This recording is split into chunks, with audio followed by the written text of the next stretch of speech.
Welcome back to the YouTube maths classes. Hope आपने last video देख ली होगी जिसमें हमने nth टर्म पे बेस्ड कुछ क्वेश्चंस किए थे। ठीक है बेटा, और आपको nth टर्म अभी थोड़ी थोड़ी क्लियर हो गई होगी। ठीक है बेटा, देखो मैंने आपको बताया था फर्स्ट वीडियो के अंदर कि इस चैप्टर के अंदर दो ही मेन फॉर्मुलाज हैं, one is for the nth term of AP और दूसरा है sum of first n terms of an AP. ठीक है, देखिए इसमें कुछ छोटी छोटी चीजें और भी हैं, राइट, जो आपके साथ में डिस्कस करना जरूरी है। दैट्स व्हाई आज हम लोग जो डिस्कस करने वाले हैं वो है हमारा मिडिल टर्म। आपने थंबनेल से देख लिया होगा मिडिल टर्म हम कैसे फाइंड करते हैं किसी भी एपी की, या कभी कभी एग्जाम में फर्स्ट टर्म ऑफ एपी भी first negative term of AP भी पूछ लेते हैं। ठीक है बेटा, तो वही सब हम आज डिस्कस करने वाले हैं। And of course if you are liking the channel so please do share this with your friends, और आप भी चैनल को सब्सक्राइब कर लें, सिर्फ वीडियो या शॉर्ट्स ना देखें, राइट। हाँ, और जो मैं शॉर्ट्स डालता हूँ हर रोज वो आप जरूर देखा कीजिए, क्योंकि एमसीक्यू ही बच्चे का सबसे बड़ा डर होता है। ठीक है, तो वहां से मार्क्स लाना बहुत ही मुश्किल होता है, बट अगर आप चैनल को फॉलो कर रहे हो और आप एमसीक्यूज हर रोज देखते हो तो आपके एमसीक्यूज में फुल मार्क्स आ जाएंगे। ठीक है बेटा जी, तो चलिए अब अपनी वीडियो क्वालिटी को 720 पिक्सल पे सेट कीजिए ताकि आपको बोर्ड पे जो लिखा हुआ है सब अच्छे से दिखाई दे। एंड लेट्स अंडरस्टैंड कि middle term of an AP हम कैसे फाइंड करते हैं।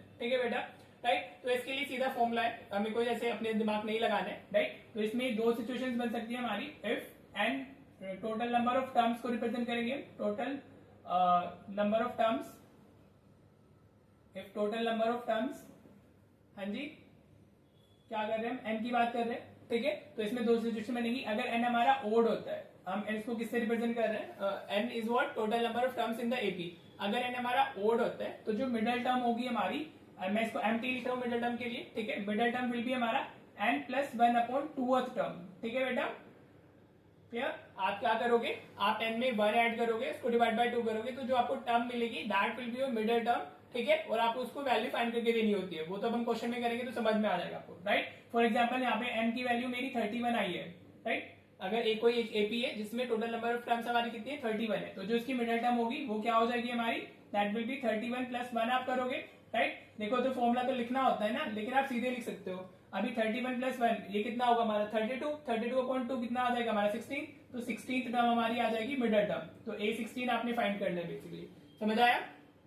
ठीक है, अगर एन हमारा ओड है तो आप उसमें 1 ऐड करोगे, डिवाइड बाय 2 करोगे, तो that will give you the position of the हमारा मिडिल टर्म, और फिर उसकी वैल्यू आप अगेन जैसे हम कर रहे हैं अभी तक nth टर्म के फॉर्मूले से वैसे कर देंगे। ठीक है बेटा जी, राइट। नाउ सेकंड सिचुएशन क्या है हमारी, इफ एन हमारा क्या हो जाए, इवन हो जाए, राइट। इफ एन क्या है, n is what total number of terms, अगर वो एन इवन हो जाए तो इन दैट केस इवन में देखो दो मिडिल टर्म्स होती है हमारी। ठीक है बेटा जी, तो इसमें हमें क्या मिलेंगी, 2 मिडिल टर्म्स मिलेंगी। तो मिडिल टर्म्स लिख रहा हूं मैं इस, राइट। तो एक होती है हमारी n अपॉन 2, उसका हाफ कर देना है आपको सीधे, n अपॉन 2th टर्म, और उससे एक नेक्स्ट हो जाती है n upon 2 plus 1th term आ जाएगा हमारा।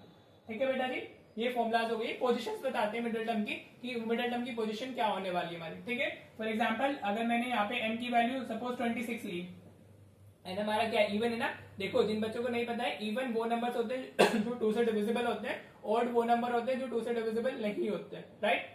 तो अभी यहाँ से अगर हम देखें तो हमारी मिडिल टर्म्स कौन कौन सी आएंगी, n अपॉन 2 करना है हमें, तो 26 अपॉन 2th टर्म आ जाएगी, राइट बेटा जी, हाँ जी, और एक उससे नेक्स्ट आ जाती है, एंड ये हमारा 26। ये तो मैं सिर्फ लिख के दिखा रहा हूँ आपको, आप फॉर्मूले में डालोगे तो इस तरीके से आप, मतलब मैं बताऊंगा कैसे आप कर सकते हो, राइट। तो ये क्या हो गया, इसका हाफ लेना है आपको, तो 26 अपॉन 2 13th टर्म होगी, और उससे नेक्स्ट ही लेनी है एंड 14th टर्म हो जाएगी हमारी। ठीक है, जो भी नंबर होगा हमारा वैल्यू होगी उसका हाफ कर देना है, और अगर इवन है तो उसको 2 से डिवाइड करो तो आपको एक मिडिल टर्म मिलेगी, और उससे नेक्स्ट ही हमारी क्या होती है, हमारी नेक्स्ट मिडिल टर्म हो जाती है। ठीक है जी, तो basically in this case A13 and A14 हमारी क्या हो जाएंगी, वो हमारी मिडिल टर्म्स हो जाएंगी, and we can find the values. ठीक है बेटा, होप आपको फॉर्मुलाज क्लियर हो गए होंगे। चलिए क्वेश्चन देखते हैं। देखो बेटा, ये क्वेश्चन लिया मैंने, क्या कह रहा है इसमें, find the middle term of the AP. आपको एक एपी दी हुई है, एपी हमारी क्या हो गई, लिख लेते हैं पहले AP 6, 13, 20, and this is what हमें लास्ट टर्म प्रोवाइडेड है विच इज 216। ठीक है बेटा जी, तो सबसे पहले अभी हमें इसमें total number of terms find करनी होंगी। अगर हमारे पास में लास्ट टर्म होती है तो हम total number of terms find कर ही सकते हैं। ठीक है जी, तो ए क्या होगा यहाँ पर, ए इज व्हाट 6 हो गया हमारा, फर्स्ट टर्म ए क्या है, फर्स्ट टर्म है तो वो 6 दी हुई है। डी क्या होता है, कॉमन डिफरेंस, वो कितना है हमारा 13 माइनस 6, दिस माइनस दिस करते हैं हमेशा, राइट। 13 माइनस 6 कितना आ गया हमारा, 7 आ गया, and last term is what 216। ठीक है बेटा जी, तो अब पहले हम लास्ट टर्म का फॉर्मुला यूज करेंगे, जिन बच्चों ने लास्ट वीडियो देखी हुई है दोनों वीडियोस, तो उन्हें अभी समझ में आ जाएगा। ठीक है, लास्ट टर्म का फॉर्मुला सेम ही होता है जो nth टर्म के लिए होता है, that is a plus n minus 1 into d. ठीक है बेटा, वैल्यूज डाल दो, तो this is 216 is equal to a की वैल्यू कितनी आ गई, 6 आ गई, प्लस n माइनस 1, डी की वैल्यू इज व्हाट 7 हो गया हमारा। ठीक है बेटा, तो ये 216, अब अंदर मल्टीप्लाई करो तो 6 प्लस 7n माइनस 7 आ गया ये हमारा, ठीक है बेटा, राइट। तो ये कितना हुआ 216, ये 7n 6 माइनस 7 माइनस 1 हो जाएगा, ठीक है बेटा जी। Now shift 1 to this side, तो ये 216 प्लस 1 इक्वल्स टू 7n हो गया, ठीक है बेटा, राइट। तो अभी यहाँ पे कितना मिलेगा, दिस इज 217 आ गया इक्वल्स टू 7n, हाँ जी। अब ये इसके डिवीजन में जाएगा 217 upon 7 equals to n, right. यहाँ तक तो सिंप्लीफिकेशन आपको आता ही है ना, तो 7 से इसको डिवाइड करोगे तो ये 31 हो जाएगा। तो n की वैल्यू कितनी आ गई, 31 आ गई, विच इज व्हाट ओड। देखो मैंने एग्जांपल भी 31 के लिया था, तो आपको समझ ही आ गया होगा कि हमें मिडिल टर्म क्या फाइंड करनी है इसमें, ठीक है। तो अभी यहाँ से टोटल नंबर ऑफ टर्म्स हमारा क्या है, हमारा total number terms is what odd. तो हमारा मिडिल टर्म क्या होगी, हमारी मिडिल टर्म विल बी, अभी आप फॉर्मूला डाल देना क्योंकि कभी कभी फॉर्मूले के मार्क्स होते हैं। If it is in MCQ तब तो कुछ करने की ज्यादा जरूरत नहीं है फॉर्मूला वगैरह लिखने की, राइट। लेकिन अगर 2 मार्क के 3 मार्क के लिए आया हुआ है, बेसिक में तो 3 मार्क के लिए भी आ सकता है, बाकी 2 मार्क की वेटेज है इसकी, राइट। तो अभी आप एन डालोगे 31, तो 31 प्लस 1 अपॉन 2 टर्म हो जाएगी हमारी। तो ये कितना आ गया 31 प्लस 1 इज व्हाट 32 अपॉन 2, हाँ जी। तो ये क्या हो गई हमारी 16th टर्म आ गई, इसको डिवाइड करोगे तो 16 आ जाएगा ना। तो ये क्या हो गई आपकी मिडिल टर्म की पोजीशन क्या है, 16th term will be the middle term, ठीक है। तो ये सिर्फ पोजीशन बताता है, आपको मिडिल टर्म पूछा है तो आपको उसकी वैल्यू भी फाइंड करनी है, राइट। तो हमें क्या फाइंड करना है, बेसिकली a16 फाइंड करना है, ठीक है बेटा। तो a16 क्या होगा, a प्लस 15d हो जाएगा, an का फॉर्मूला ना। जिस बच्चे ने अगेन लास्ट 2 वीडियोस देखी उसको सब समझ में आएगा, जो बच्चे न्यू है अगर वो पुरानी वाली वीडियोस देखेंगे तो आपको आप भी को भी अच्छे से समझ आना चालू हो जाएगा, ठीक है बेटा जी। तो an ये होता है, तो n अगर आप 16 डालोगे तो 16 माइनस 1 15 आ जाएगा ना। Now this substitute the values, a की वैल्यू हमारी 6 आई है, प्लस 15 d की वैल्यू हमारी 7 है, तो this is what 6 plus 15 into 7 is 105, ठीक है। ऐड करोगे तो कितना आ जाएगा 111 आ गया हमारा। तो a16 हमारा मिडिल टर्म क्या हो गई हमारी 111 हो गई, ठीक है बेटा। होप आपको ये चीज क्लियर हो गया होगा, कुछ नहीं था, आपको सबसे पहले n फाइंड करना है। अगर आपको इस तरीके से एपी दी जाएगी, पहले आप n फाइंड करोगे, then you will be checking कि वो ओड है इवन, फिर अकॉर्डिंगली आप मिडिल टर्म कर लोगे जो अभी फॉर्मूला बताया था, ठीक है। चलो अभी मैं एक क्वेश्चन आपको और कराता हूँ मिडिल टर्म पे, ताकि आपको ये अच्छे से क्लियर हो जाए, ठीक है बेटा। देखो बेटा ऐसा क्वेश्चन भी सीबीएसई में आ सकता है, राइट। आपको क्या दिया हुआ है, in this AP prove that the sum of middle terms is equal to the sum of first and last term, ठीक है। तो सबसे पहले इसमें मिडिल टर्म्स बोला हुआ है, तो समझ में आ रहा है कि इसमें हमारा जो टोटल नंबर ऑफ टर्म्स आएंगी वो इवन ही आएंगी, तो जहां से हमें 2 टर्म्स मिल जाएंगी, ठीक है बेटा जी। चलिए फाइंड करते हैं, पहले चेक कर लेते हैं अपना एपी में क्या दी हुई है 1 7 13 90 and that is last term is 415, ठीक है बेटा जी। अभी जैसे लास्ट क्वेश्चन में क्या है भाई, ए की वैल्यू क्या हो गई हमारी 1 आ गई, डी हमारा कितना आएगा दैट विल बी 7 माइनस 1, तो डी 6 हो जाएगा, ठीक है बेटा जी। दिस माइनस दिस कर देना, और लास्ट टर्म हमारी कितनी आ गई 415 आ गई, ठीक है बेटा। अभी जैसे हमने प्रीवियस क्वेश्चन में किया ये, तो मैं डायरेक्टली लिख देता हूँ फटाफट, तो ये L equals to a plus n minus 1 into D होगा, this is the formula, right. Now substitute the values, तो ये 415 1 प्लस n माइनस 1 इंटू 6 आ गया, ठीक है बेटा जी। हमारा a तो 1 ही था ना, तो ये 415 equals to 1 plus 6n minus 6 हो गया, हाँ जी। अंदर मल्टीप्लाई कर दिया 6 को, होप यहाँ तक क्लियर हो रहा होगा। तो ये 415 इक्वल्स टू 6n और 1 माइनस 6 कितना आएगा -5 आ जाएगा, ठीक है बेटा। Now you can shift -5 to this side, तो ये 415 प्लस 5 हो जाएगा इक्वल्स टू 6n, तो ये 420 आ गई हमारी किसकी वैल्यू 6n की value, right. Now if you are shifting 6 to this side, तो ये 420 बाय 6 इक्वल्स टू n आएगा, तो ये हमारा क्या हो गया 70 हो गया n की वैल्यू, ठीक है बेटा। अभी क्या है इवन है, तो हम इवन वाली टर्म्स यूज करेंगे, राइट। आप फॉर्मूला लिख लीजिएगा खुद से, मैं मिडिल टर्म्स लिखता हूँ। तो मिडिल टर्म्स हमारी कौन कौन सी होंगी, एक तो 35th टर्म हो जाएगी एंड 36th टर्म हो जाएगी, एक तो उसका हाफ होती है और उससे नेक्स्ट होती है टर्म होती है हमारी, ठीक है बेटा। समझ आ रहा है, ये क्या होगी हमारी, समझ आया ना। अभी फॉर्मूले में मैंने बताया था n अपॉन 2th टर्म, आप फॉर्मूला लिखोगे n की वैल्यू 70 डालोगे, 70 अपॉन 2 आपको कितना मिलेगा 35 मिलेगा, ठीक है। तो 35th टर्म एंड एक उससे नेक्स्ट ही होती है एंड 36th टर्म, ये दोनों हमारी मिडिल टर्म्स आ गई। होप आपको एक क्लियर हो गया होगा, ठीक है बेटा। Now what we need to prove, हमारा sum of middle terms means a35 plus a36 is equal to हमारा क्या है, that is the sum of first term and last term, this is our proof, हाँ जी। What we need to show, prove that the sum of middle terms is equal to the sum of first and last term, ठीक है बेटा। ये हमारा proof हो गया, right. चलिए अब इसमें लेफ्ट हैंड साइड को सॉल्व कर लेते हैं और राइट हैंड साइड को सॉल्व कर लेते हैं। अगर आप इसमें लिखते हो टेकिंग LHS, हाँ जी, तो ये कितना आएगा हमारा a35 को हम क्या लिख सकते हैं a प्लस 34d लिख सकते हैं, और a36 को हम क्या लिख सकते हैं a प्लस 35d लिख सकते हैं, हाँ जी बेटा। यहाँ ये हमारा ये कहाँ से आता है, ये nth टर्म से ही आता है, ठीक है बेटा जी। अभी मैंने बताया भी था लास्ट इसी प्रीवियस क्वेश्चन में, ठीक है। और जो बाकी दोनों वीडियोस अपलोड हो चुकी है एपी की, वहां पे तो काफी अच्छे से डिस्कस्ड है, ठीक है। तो a प्लस a हमारा कितना हो गया 2a हो गया, ठीक है बेटा। और 34d प्लस 35d, तो ये कितना हो जाएगा हमारा 69d आ जाएगा। हाँ जी बेटा, समझ आ रहा है। Now substitute the value, a की वैल्यू हमारी 1 थी और d की वैल्यू हमारी 6 आई थी। ठीक है बेटा जी। नाउ 2 into 1 2 हो गया, इसको मल्टीप्लाई करो, 6 9 is 54, कैरी 5 हो जाएगा, 6 6 is 36, 36 और 5 41 आ जाएगा हमारा। 414 प्लस 2 ये कितना आ गया हमारा 416 आ गया। दिस इज व्हाट हमारी left hand side, right. Now let's take the right hand side, taking RHS लिख लो अभी आपको ये तो प्रूफ करना था ना। हाँ जी, sum of middle terms is equal to what, sum of first term and last term. तो वो क्या है हमारी a प्लस एल, a की वैल्यू 1 है और l की वैल्यू 415 है, तो ये कितना आ गया हमारा 416 आ गया। यू कैन सी दोनों इक्वल आ रहे हैं, तो you can say LHS equals to RHS, hence proved. ठीक है, आप ये हेंस प्रूव्ड भी लिखा कीजिए, दैट इज ऑल्सो इंपॉर्टेंट। ठीक है बेटा जी, होप आपको अच्छे से क्लियर हो गया होगा। हमने एक ओड का भी डिस्कस कर लिया है, ओड नंबर ऑफ टर्म्स होती है, और हमने अगर इवन नंबर ऑफ टर्म्स होती है तो वो भी कर लिया है। होप आपको अच्छे से क्लियर होगा। कुछ नहीं करना है, पहले एन फाइंड करना है, then you need to check कि ओड है या इवन है, फिर अकॉर्डिंगली आप मिड टर्म की पोजीशन फाइंड करोगे।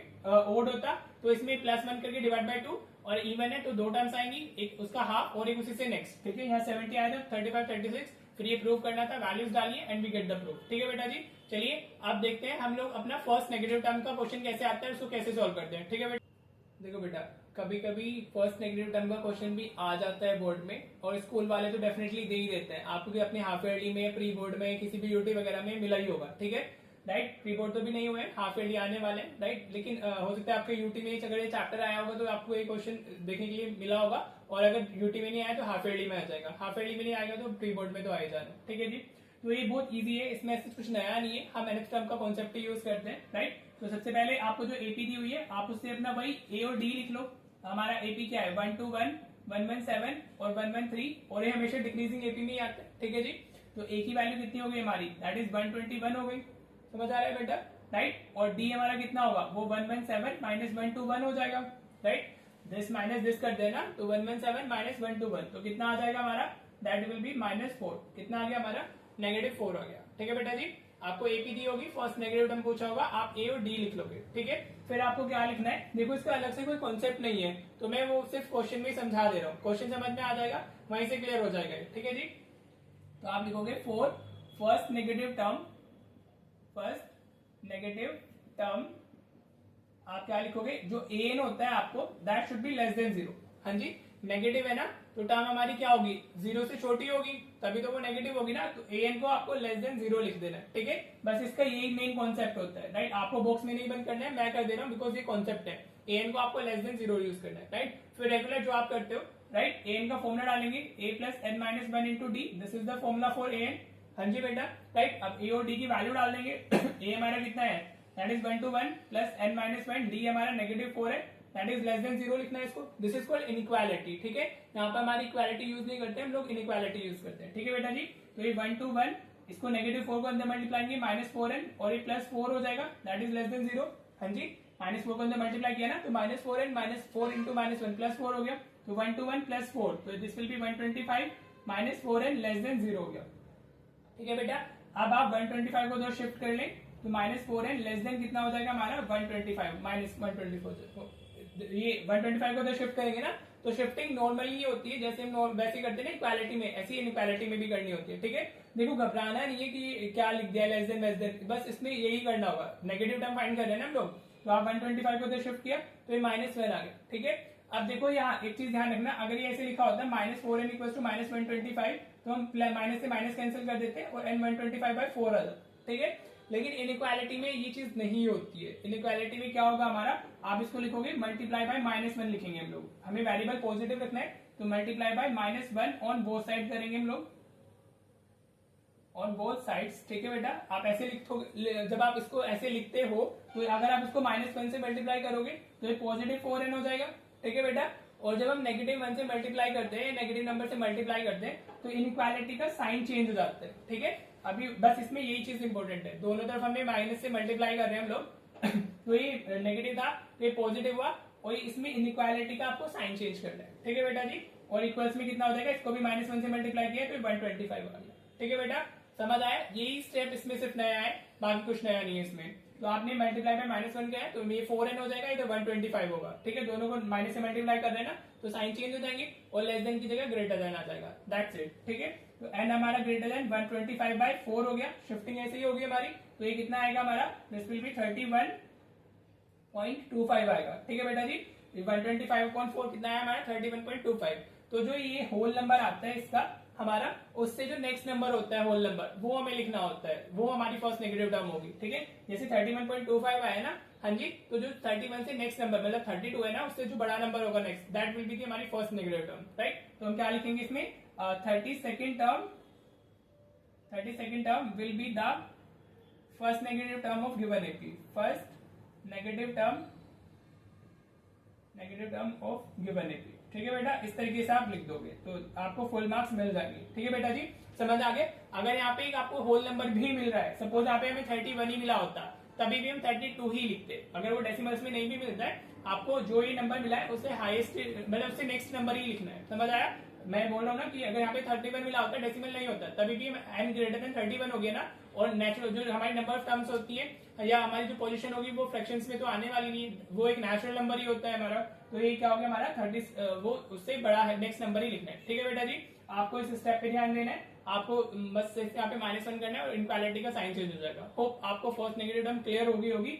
इससे सिर्फ यही आता है, नेगेटिव टर्म से कुछ और क्वेश्चन नहीं आते, आपको सिर्फ एक ही टाइप का क्वेश्चन आएगा, which term of the AP is the first negative term. ठीक है बेटा, होप आपको ये क्लियर हो गया होगा। चलिए अब होमवर्क क्वेश्चन देख लेते हैं, ठीक है, फिर हम इस वीडियो को एंड करेंगे। ठीक है बेटा जी, देखो बेटा, ये दो आपके होमवर्क क्वेश्चंस हैं, थोड़े मैंने लाइक मुश्किल क्वेश्चन दिए, मुश्किल कुछ नहीं है, आपको सिर्फ concept is basically same, right, सिर्फ एपी फ्रैक्शन में आ गई है, राइट, दोनों में एपी फ्रैक्शन में। तो लेट्स सी कि आप इसको कर पाते हो नहीं कर पाते हो। फर्स्ट है हमारा find the sum of two middle terms of the AP. AP हमारी क्या है, -4/3, -1, -2/3, -1/3 and the last term is 13/3, right. तो टू मिडल टर्म्स है, तो इसमें n हमारा क्या आने वाला है, n डेफिनेटली हमारा इवन आएगा। ठीक है बेटा जी, और दोनों मिडल टर्म्स का आपको सम बताना है। ठीक है, फिर which term of the AP 20, 19 1/4, 18 1/2, 17 3/4 is the first negative term. ठीक है, आज हमने दो कॉन्सेप्ट पढ़े हैं, दोनों भी based 1 question as your homework है। ठीक है जी, तो चलिए देखते हैं कि कौन इनको अच्छे से करेगा, कौन करेक्ट आंसर लेके आता है। अगर नहीं होते हैं तो फिर मैं डिस्कस करूंगा। ठीक है बेटा जी, तो प्लीज डू प्रैक्टिस, जितनी अच्छे से आप प्रैक्टिस करोगे उतना अच्छा ही आपका रिजल्ट आएगा। ठीक है बेटा जी, तो होप आपको आज की वीडियो पसंद आई होगी, आपको सब कुछ समझ आया होगा। So let's meet in the next video. Thank you so much for watching the video.